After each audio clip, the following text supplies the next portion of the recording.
As we continue our study of discipleship and what we've been calling the pathway to peace, we've been watching Peter, trying to keep a close eye on him, and we see in his life a tremendous change and a great difference that absolutely was a blessing to him and to others. And so we're interested in that, and I would invite you to open your Bibles to Luke chapter 22 as we look at this next segment or piece of Peter's life and another opportunity for us to learn from him.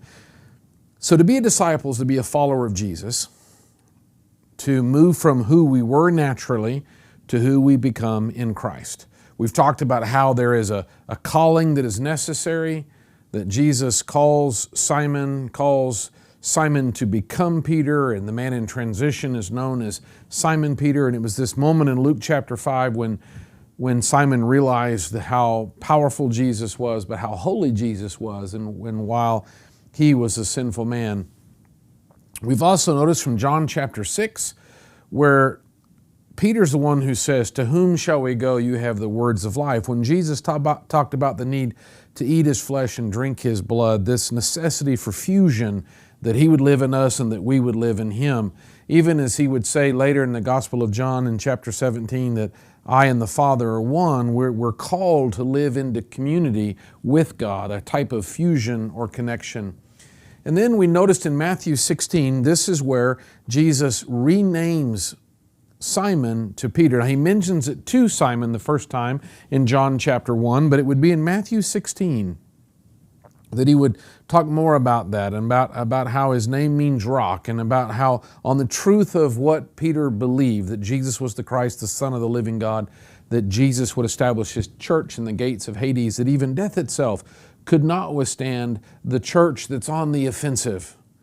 It isn't the church, it isn't God's people that are intended to be fearful. Paul would say that we've not been given a spirit of timidity or fear, but one of power, that we are the adopted sons of Christ. The book of Revelation shows this incredible image of Jesus on the white horse charging across the plains to do battle against evil, and those that are his are following along behind him as his soldiers and as his warriors. God never intends for us to be defeated, for he is always victorious. Then so must we that choose to follow him. Now, that doesn't mean that it's easy. I remember an artist talking about making a sculpture is simple. Nothing to it at all. You just take your chunk of rock, you get out your hammer and your chisel, and you just chip away. Let's say you want to sculpture an elephant. You just chip away everything that doesn't look like an elephant. How hard could that be? Well, if you're like me and you don't have much of that talent, then what you would discover as you chip away at that rock, that there must have never been an elephant in there. All you could visualize was a pile of gravel, apparently.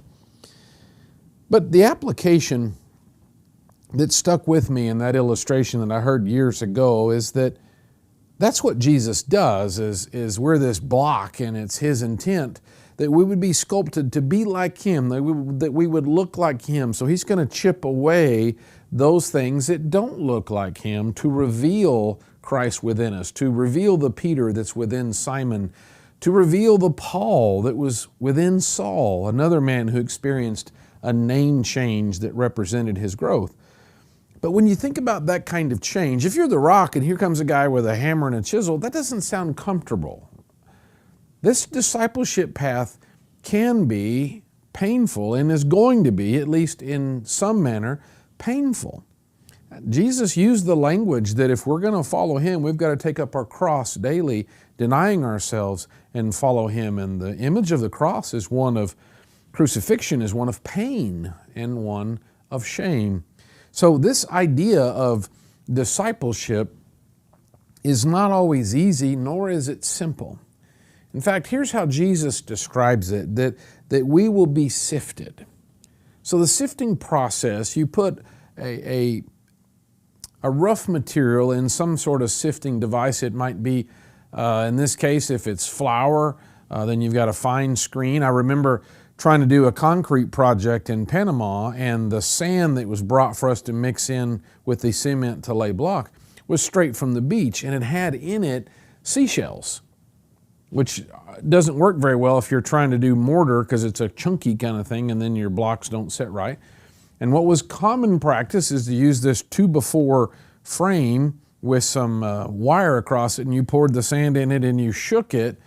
And in so doing, that allowed the little things to fall through, and it held back the things that you don't want, the big chunks of gravel, the seashells, or whatever that you don't want. So sifting is a filtering.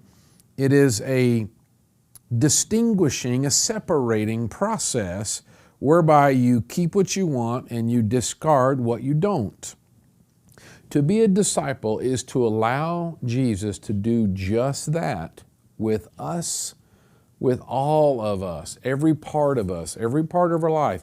That's our emotions, our attitudes, our strengths and weaknesses, our successes and our failures, that we allow Jesus to go through everything in our life to separate what must be kept and what must be regarded. Now, in Luke chapter 22, it's an interesting chapter in that they share the Passover together, this final Passover that Jesus has with his disciples. And in verse 14, he institutes the Lord's Supper or the communion, where he talks about how we're going to partake of unleavened bread and fruit of the vine to remember, to memorialize, and to proclaim, as Paul later would teach us in 1 Corinthians chapter 11, the meaning and the power and our identity around Jesus' death, burial, and resurrection. A somber night, an incredible night, a night filled with meaning and significance. And as this time together concludes, Jesus says tragically that there would be one of their number that was going to betray him. And of course, he's talking about how Judas just in a few hours will betray him with a kiss in the Garden of Gethsemane. So if you're the disciples, you've been with Jesus about 3 years, and all the miracles and the signs and the teaching and just all the things that you've been exposed to. And then now you're sitting, and you've heard him say several times how he's got to go to the cross, be killed, and be raised up, and you're trying to process that kind of information. But then you sit around at this table, this Passover, which is so powerful for the Jews, the most focused night of worship for them, as they remember how the death angel passed over them, and that was the final 10th plague that released them from bondage of Egypt and began their journey to the Promised Land. And then Jesus talks, I won't drink of this again until I do it with you in my kingdom. And then one of you is going to betray me. So there's a lot of important and heavy and significant and some painful, surprising things to contemplate. And in fact, verse 23 says, they began to discuss among themselves which one of them it might be who's going to do this thing, this idea of betraying Jesus. But it is interesting that once they start the conversation about who it was that could possibly betray Jesus, if you're going to pursue that very thought, what you're going to get to pretty quickly is, well, who could do such a thing? Who would do that? Well, Simon over there, or Andrew, or Matthew. I've had my doubts about them. They got those shifty kind of beady eyes, and they always kind of, and all of a sudden you're analyzing what you believe to be others' mistakes or shortcomings or failings, and you're trying to string them together and see a pattern, and you're trying to determine someone's worth. It doesn't take long for that kind of analysis or pursuit to degenerate into something really wicked. And that's exactly what happens in verse 24. So it started with, wow, is there any way that any of us would ever betray Jesus? How could that be? And it didn't take them long for it to turn from which one of us is the sorriest to which one of us is the best. It's a natural progression. Look at the shocking continuation of the conversation in verse 24.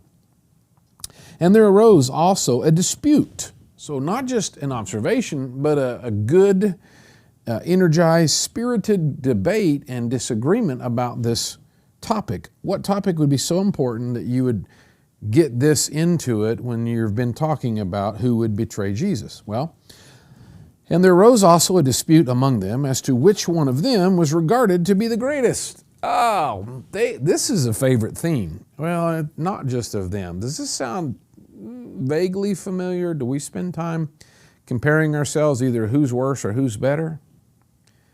It's interesting that it's a dispute, so it's an ongoing argument about which one of them was regarded to be the greatest. So regarded by who? And isn't that the key question? Do they mean which one Jesus loves more, which one Jesus thinks more of, or who the average person or the populace or the Jewish leaders or their group? It's interesting how they're concerned about how each of them are viewed or ranked or rated with other people.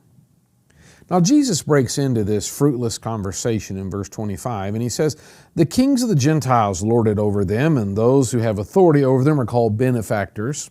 You know, I'm only being your tyrant for your good. You need me because you're too weak, too dumb, too whatever to manage your own life. That's what I'm here to do. You're welcome. Well, so verse 26, "But it is not this way with you, but the one who is the greatest among you must become like the youngest, and the leader the servant. For who is greater, the one who reclines at the table or the one who serves? Is it not the one who reclines at the table? But I am among you as the one who serves." Now, John, you remember, tells us in John 13, what's also just happened is that Jesus himself had taken off his outer garment, wrapped a towel around his waist, took up a basin and a towel, and washed the feet of the disciples.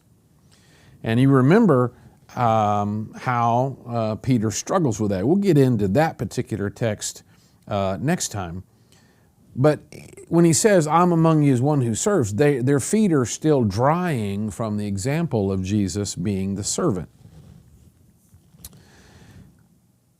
There's always a leader in any group. Now, they may be leading for good or they may be leading for bad, but it's just human nature that when you get a group of humans together, there are leaders and there are followers, and maybe it's positive and maybe it's horrible, but that's sort of what happens. I wonder who was the most outspoken in this conversation about who's regarded to be the greatest. We see in Matthew 17 in Matthew chapter 17, when the disciples, Peter, James, and John, go up on the mountain and they see Jesus transfigured along with Moses and Elijah. And while they're up there, the 9 are unable to cast out a man's son who's demon-possessed, can't cast out the demon. And right after they get back together, and Jesus says this kind only comes out by prayer, they launch into discussion then about which one of them is the greatest. Maybe it's fueled by 3 of them had a great experience, 9 of them had a failure.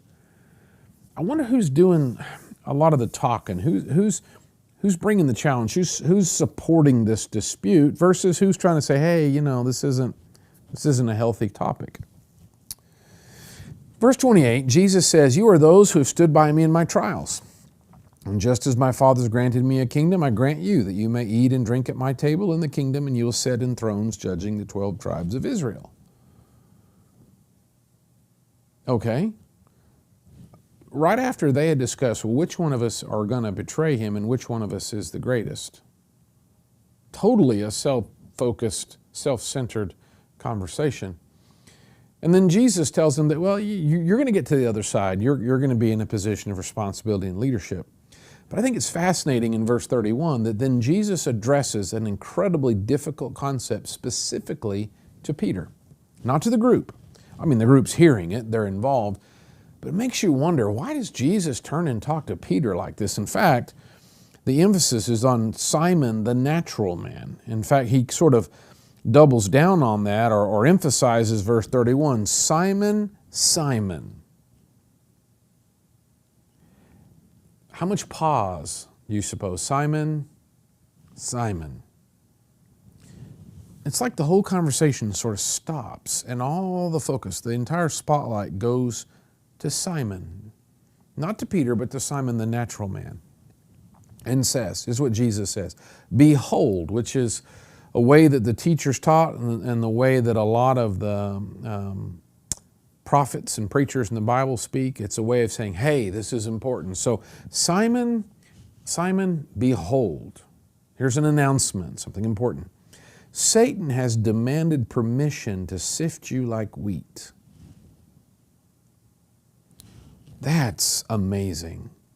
When did Satan and Jesus have that conversation? I mean, obviously we're not given that kind of background, but how does Jesus know, or did the Father tell Jesus that this was a conversation that Satan has had with him. It reminds us of the conversation that Satan has with God about Job. Oh, he only serves you because you bless him. You take away his blessing and he'll turn away. He'll turn away. And God says, all right, well, you can take everything away from him. You just can't touch him. And so Job loses everything, all of his possessions. And then Satan says, well, I mean, if you touch his body, he'll turn away from you. And then God allows Satan to touch Job to where he loses everything but his life. His body is racked by the soil, the sores and the boils and all the pain and discomfort. That's what Satan does. One of his names is the accuser, and he's constantly trying to accuse us. So a conversation that's similar to the conversation Satan and God had about Job, Satan has had a conversation about Peter, about Simon. Satan has demanded permission to sift you like wheat, to put you through a filtering process that will separate out what is and what isn't. We say a lot of things, we claim a lot of things, but what's really real? What are we really willing to do? How far will we go or not go? Sifting is a way to separate, and if Satan's going to do the sifting, it's not going to be comfortable. The whole reason that sifting is necessary is that we won't let go of those things that don't need to be in the mix. If they weren't in the mix, you wouldn't need any of the sifting. If it was easy to let go of it, they wouldn't be in the mix. But the fact is, sifting or filtering is necessary because there's just things we won't let go of. And so that's why the rock doesn't volunteer to give up the non-elephant pieces. The sculptor's got to go after it with a hammer and a chisel. It's the only way it's going to come loose. Verse 32 is an amazingly beautiful statement. Because why is Jesus saying this? Because you're a loser, because you're not any good, because you're not worthy? No, it's in preparation, to prepare him to be able to survive the experience. Verse 32, Jesus says, so Satan has demanded permission to sift you like wheat, but I have prayed for you. Now later, James says that the prayer of a righteous man is effective. I wonder how effective Jesus' prayers are. You ever thought about Jesus praying for his disciples? Have you ever thought about him praying for us? One of those prayers, beautiful prayers, is specifically recorded for us in the Gospel of John, chapter 17, where Jesus prays for the disciples there, the 11, and he prays for you and I, for all those that would come in faith following the teaching of the apostles. Jesus prays for us. I wonder how effective it is. I'd say very. I have prayed for you that your faith may not fail. It doesn't mean that he's not going to make mistakes, that he's not going to struggle, that he's not going to encounter hardship and pain. What Jesus said is, I've prayed for you not that it won't get difficult. No. I've prayed for you that you would not fail. Your faith would not fail. And you, when once you've turned again. So there's two parts to the prayer. One, that his faith wouldn't fail. But secondly, Jesus is confident in Simon's sifting process, just like God was confident in Job. Jesus is expecting Peter's faith to not fail, for him to survive. So the second part of the prayer is, and that when once you have turned again, strengthen your brothers. So a sign of being sifted and finally getting rid of the dross, of the impurities, of the things that, as the Hebrew writer says in chapter 12 in the opening verses, the things that entangle us, the sin that entangles us, as that's chipped away and sifted out, a sign of that we're growing, that we're being more like Christ, that we're journeying down the path of discipleship, is that we strengthen our brothers. Because it's love God and love your neighbor. And that's what we start seeing in the way that we live. Now, Simon's not listening, or he just can't accept that he would fail. So in verse 33, but he said to him, Lord, with you I am ready to go both to prison and to death. And then Jesus says, I say to you, Peter, the rooster will not crow today until you've denied me 3 times that you know me. Fascinating. Verse 31 was Simon, Simon, an emphasis on his natural name. But when he talks about the reality of his failure, verse 34, I say to you, Peter. That's the name for the rock. Why would you call him the rock in the context of failure? Well, it goes back to verse 32, and you, when once you've turned again. It goes to the confidence that Jesus has that, as Paul said in Philippians chapter 1, that he will be able to complete the good work that he started in Simon. That Simon's going to make it to Peter. The Lord knows how that's going to be. Simon has no idea. And so the purpose of this conversation is to prepare Simon for the sifting process, because it will be a matter not of control, it won't be a matter of understanding, it won't be a matter of strength, it won't be a matter of how wise you are. No, it's just going to boil down to, do we trust Him? Do we trust Him? That your faith, that your trust would not fail. That's the only thing and is everything that matters.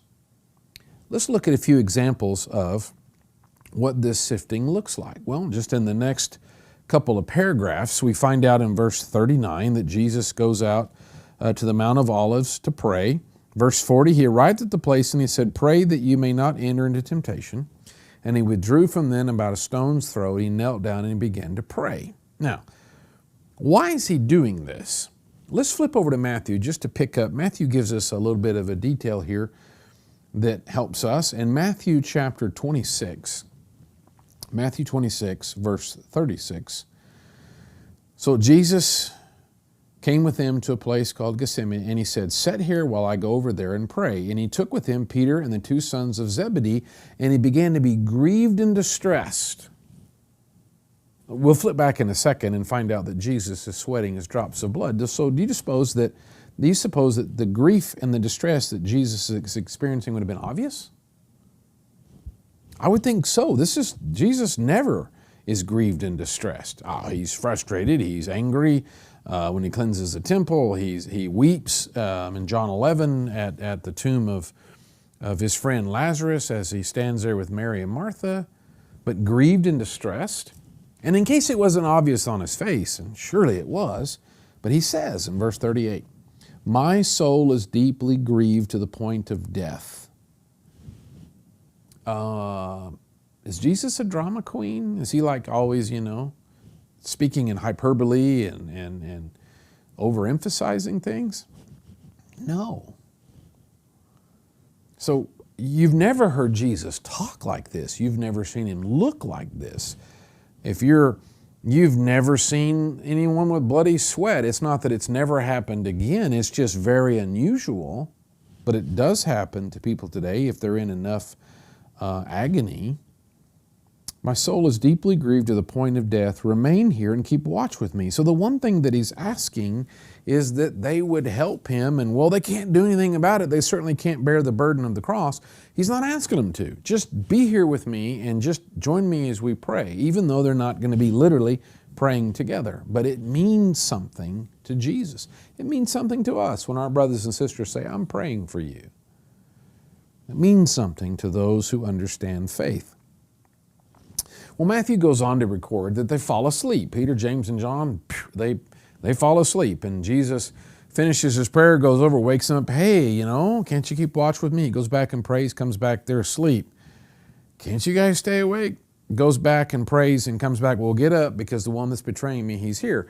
How could the disciples, how could Peter fall asleep when Jesus is so obviously in distress? Well, let's come back to Luke chapter 22.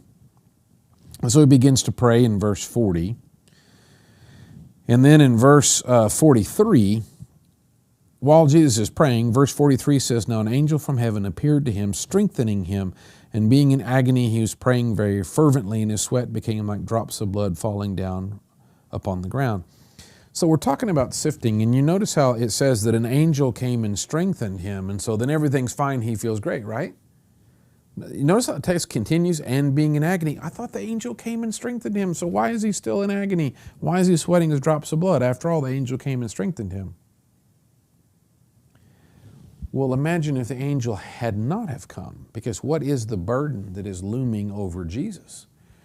The way Paul says it in 2 Corinthians 5, verse 21, he says, him who knew no sin, he made to be sin, that we might become the righteousness of God. That Jesus, who's never sinned, who's never experienced shame, who's never experienced separation from the Father from eternity, is about to bear all the sin and all the shame and be separated from the Father.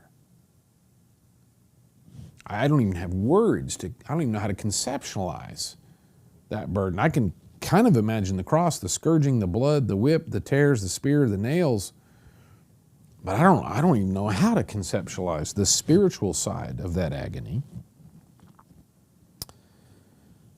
Verse 45, when he arose from prayer, he came to the disciples and he found them sleeping from what? See, it's not that the disciples were clueless and they were just so thick-headed and hard-hearted they didn't care. Luke tells us that they were sleeping from sorrow. That's one of the classic signs of depression, isn't it? Is fatigue. They are so burdened down. It's amazing how the physical body will act upon the emotional burden. The body will look stooped over and tired and wore out as if it's been carrying this huge burden on the shoulders when it's all been in the head and in the heart.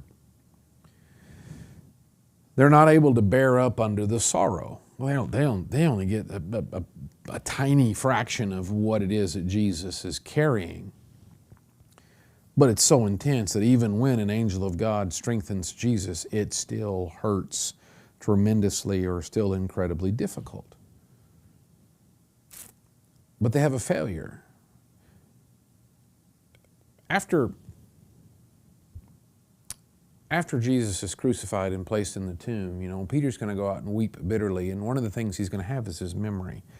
So he's got this failure. He couldn't even stay awake. The one time that Jesus said, will you just stay here and pray with me because my soul is grieved to the point of death. He never talks like that, never asked for that.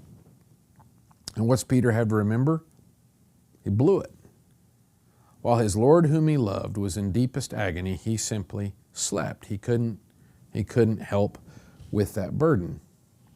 Let's keep reading here in Luke chapter 22 because the sifting is just beginning. I mean, it wasn't very long. Right after you're going to be sifted, no, I'm good. And then here we are. It doesn't take long at all for the sifting process to begin.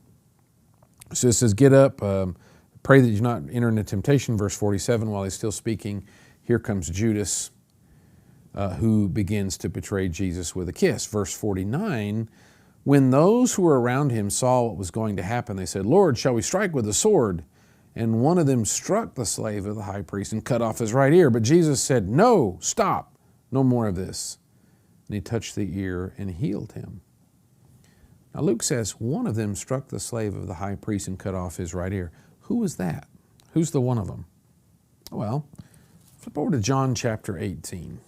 John chapter 18, John actually tells us who it is, and he uses an interesting way of saying it. John chapter 18, the chapter begins as the mob comes to arrest Jesus carrying the torches and weapons in verse 3. Jesus steps out, who you looking for? Jesus the Nazarene, I am he, and so on. And then Jesus says in verse 8, I told you I am he, so if you seek me, let these go the way, to fulfill the word which he spoke, of those whom you have given me, I've lost not one. Verse 10, Simon Peter then, having a sword, drew it and struck the high priest's slave and cut off his right ear, and the slave's name was Malchus. And then Jesus said to Peter, put the sword into the sheath. The cup which the Father has given me, shall I not drink it? Stop.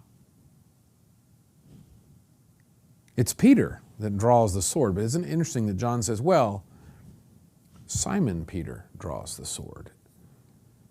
It's going to be it's going to be a discipleship moment. It's going to be an incredibly difficult learning moment. It's going to be a time of sifting. Because everything that Peter wants to do, there's a sword, the adrenaline's up, he's ready to die. He said, I'll die for you. And he's proving it. There's a sword because he's outnumbered. Everyone else has got torches and weapons and he's the only guy holding a sword. He's doomed. And he's not even a soldier. He's probably a pretty tough dude, but he's a fisherman, not a trained soldier. So this isn't going to end well. He's going to do exactly what he said he would do, exactly what he promised he would do, exactly what he pledged to do. He's going to die for Jesus. And then Jesus says, nope, I want you to live for me. And so the sifting continues. Some things are being taken out of Peter's life. Some things are being removed from his heart. Some things are being removed from his spirit.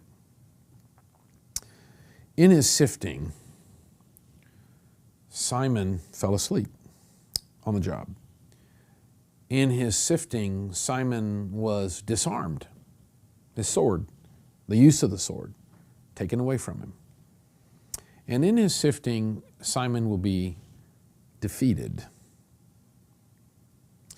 Continuing here in John chapter 18, Simon follows Jesus after everyone scatters when Jesus is arrested, and he follows.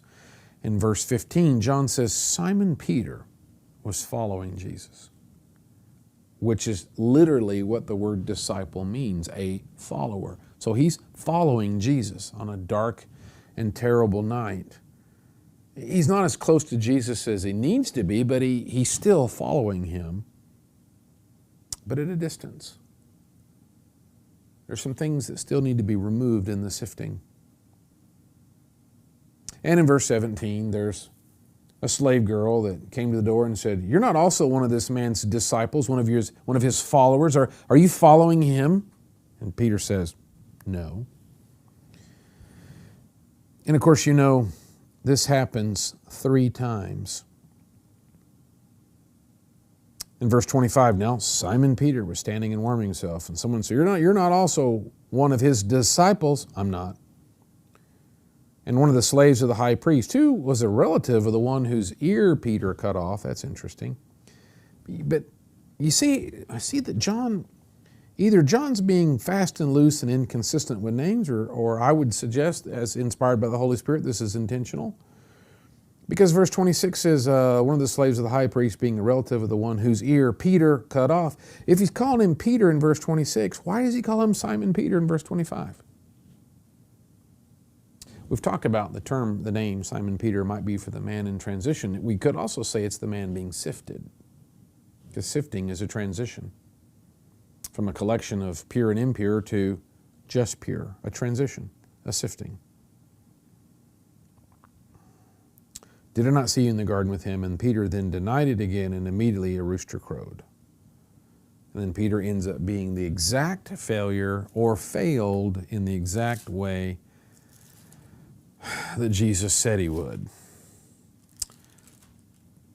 In Matthew chapter 26, at the very end of the chapter, Matthew adds that as Peter denies Jesus for the 3rd time, in Matthew 26, verse 75, the last phrase, verse 75, and Peter remembered the word which Jesus had said, before a rooster crows you'll deny me 3 times, and he went out and wept bitterly. Sifting is not about punishment. When Job was sifted, it wasn't because God was mad at him, even though Job's friends was so helpful in that's what they kept saying. Wow, you must have done something so bad that God's really mad at you, and if you'll just repent, things will get better. And we know for a fact, by the opening of the book, that God wasn't mad at him at all. God called him blameless and righteous, that God was proud of him. In fact, God was confident in their relationship. So why does Jesus tell him ahead of time, you're going to be sifted, you're going to fail, before the rooster crows, before dawn, you're going to fail? Was it to punish him? Was it to shame him? Was it to give him the, see, I told you?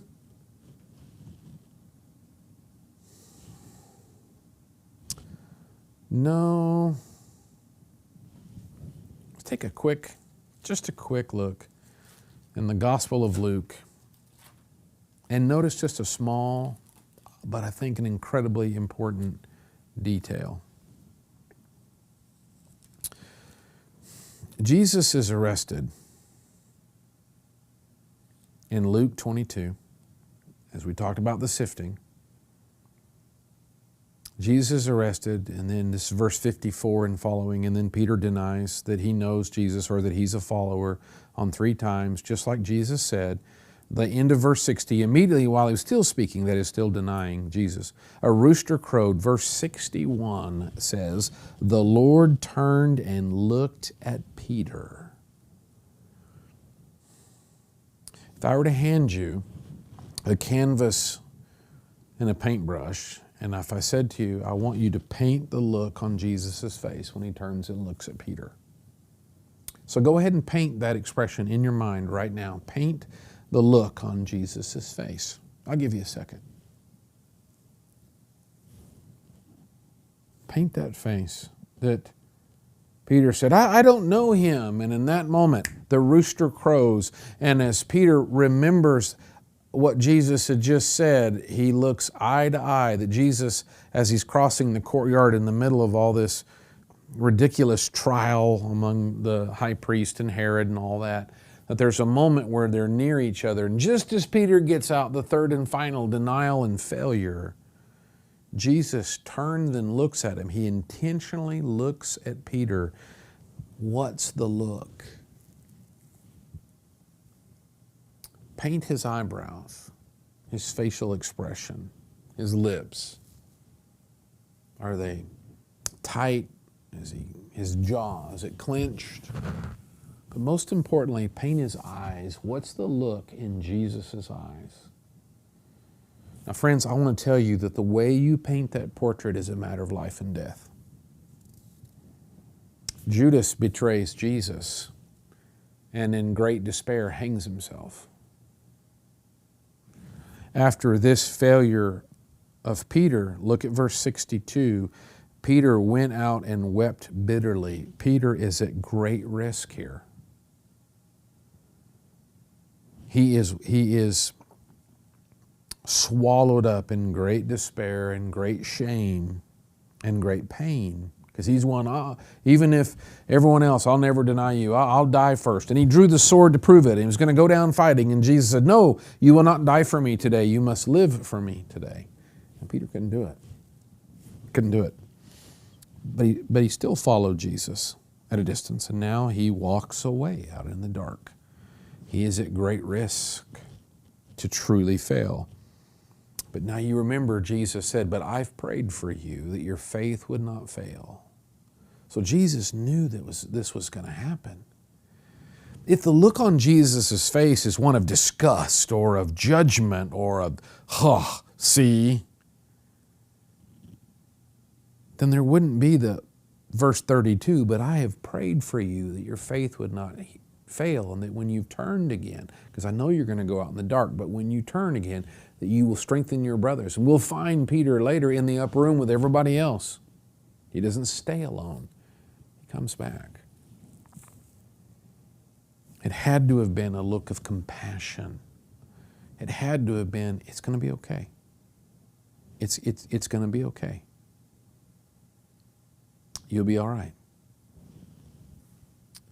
Turn to John chapter 13. John chapter 13. For John will paint the portrait for us. In John 13, in the last 3 verses, verse 36 through 38, we hear this conversation again. And John says, Simon Peter, verse 36, Simon Peter said to him, Lord, where are you going? And Peter says, why can I go with you now? I'll lay down my life for you. And then Jesus in verse 38, will you lay down your life for me? Truly, truly, I say to you, a rooster will not crow until you deny me 3 times. Now, what John gives us is the rest of the conversation. You remember that chapters and verses are not original in the Bible. They were added later as the printing press came out. It's very handy. I can mention a chapter verse. We can get there together pretty quickly. But when John records this, it's one piece. Not only is there no chapter, there's no spaces even between words. I mean, it's all crammed on this expensive manuscript space, which means when Jesus says, you're going to fail me, the conversation doesn't stop. The next thing Jesus says, the next piece is, before the rooster crows, you're going to fail me 3 times. And then the next thing he says is, let not your heart be troubled, because it will be troubled. It was so troubled that he will go out in the night and weep bitterly. Let not your heart be troubled. Believe in God, believe also in me. What did he say? I'm praying that your faith will not fail. Hold on to that.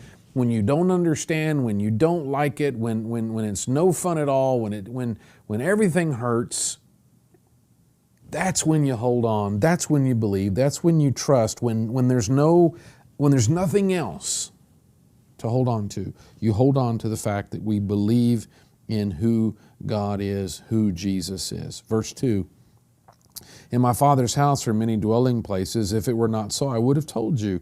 For I go to prepare a place for you. That's what all this is about.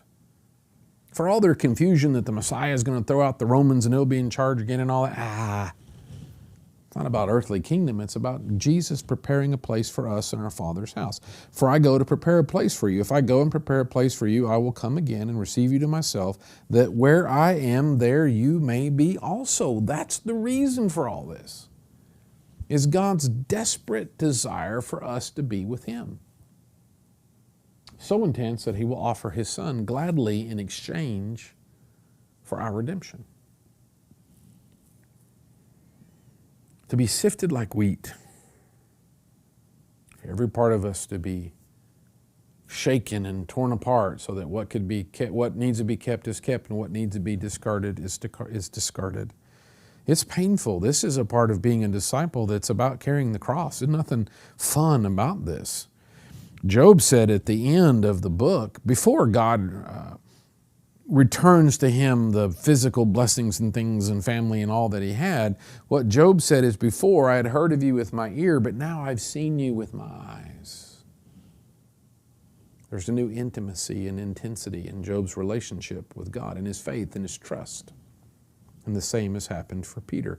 To be a disciple is to submit to sifting. Even when you fall asleep on the job, even when you're disarmed, and even when you are defeated.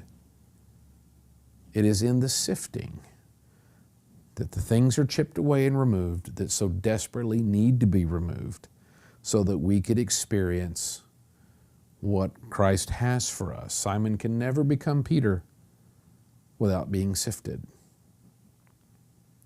May we trust when our lives are difficult. May we trust God, especially when we don't understand, don't like, and all of that, that God has our good in mind. Will you let Him sift you?